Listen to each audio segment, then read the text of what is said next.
She had everything, a life straight out of a dream, a private jet at her beck and call, a marble mansion with guards at every gate, designer gowns that could pay a teacher's salary 10 times over. But one night, she vanished. No note, no warning. The world searched, whispered, speculated, because no one knew where she went, and no one expected where she ended up. She didn't just leave her fortune behind, she fled it, running not from something, but towards something money could never buy. Her name was Evelyn Hart, daughter of a billionaire oil tycoon. She was born into a world most people only glimpse through magazine covers. Silk sheets, private chefs, chauffeured cars, and summer homes in countries she couldn't even pronounce as a child. Every photo told the same lie. A perfect life, a perfect smile, a perfect future. But behind those oversized designer sunglasses, her eyes told a different story. I felt like a guest in my own life. She would later say, every choice was made for me. What to wear, what to say, what to study, even who I was supposed to marry. They gave me everything except freedom. At 28, the world gathered to celebrate her engagement to the heir of another empire. A night dripping in diamonds, champagne, and stage happiness. The cameras flashed, the orchestra played, and while everyone toasted her future, Evelyn quietly slipped out the back door.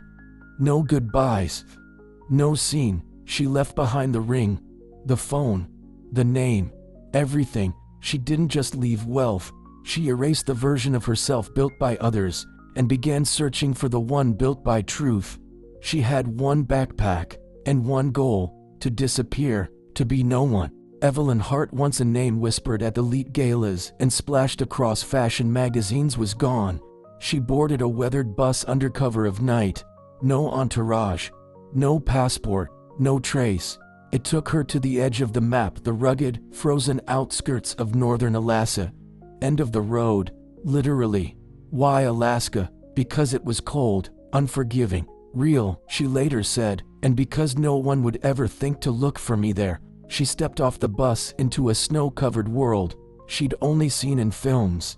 She ended up in a town so small, it didn't appear on most maps. Cordell, population 114, no malls, no Wi-Fi, no velvet ropes or velvet anything. There, she traded designer heels for thick thermal boots. Her wrists, once stacked with Cartier and gold, were soon raw and blistered from chopping wood. She worked the early shifts at a crumbling diner, pouring coffee for truckers and loggers who didn't care about brand names or bloodlines. She scrubbed cabins in silence, fished through ice-cracked rivers with hands that once held champagne flutes. She burned herself on rusted stovetops, slept in a drafty trailer that wheezed through the nights, and still, for the first time in her life, she felt alive. The people of Cordell didn't ask questions.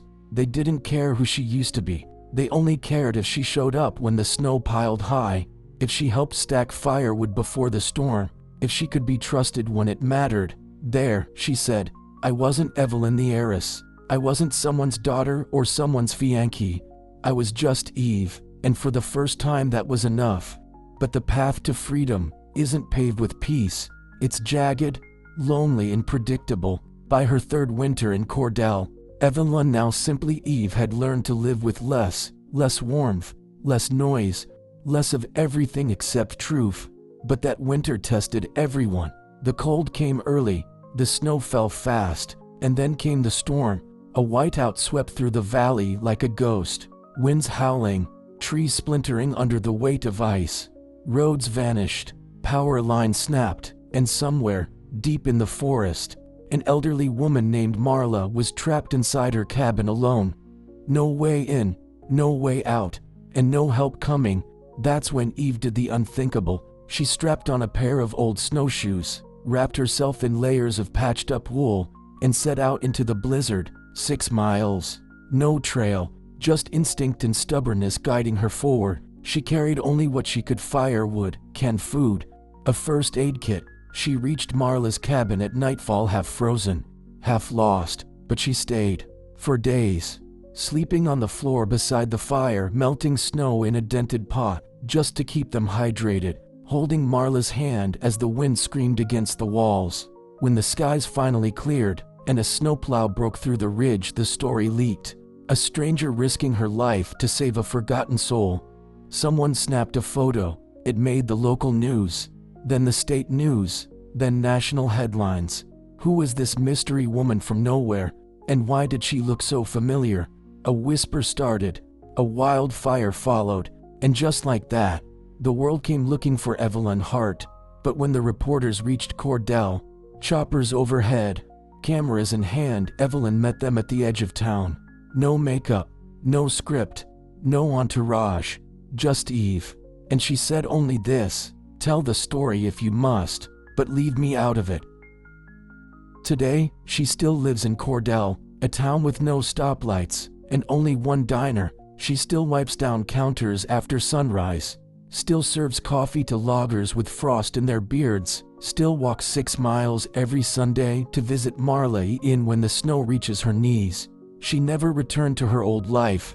No mansions, no headlines, no inheritance, but she gained something no fortune could buy: purpose. In her own words, "I didn't lose anything. I gained myself." Sometimes, the richest life is found in the poorest places.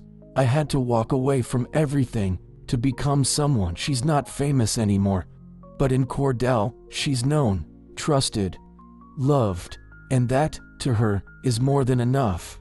So if you ever feel trapped in comfort, if your life feels full, but your heart feels empty, you remember Evelyn. She didn't escape wealth. She escaped expectations. And maybe, just maybe, the life you're meant to live is the one that scares you most.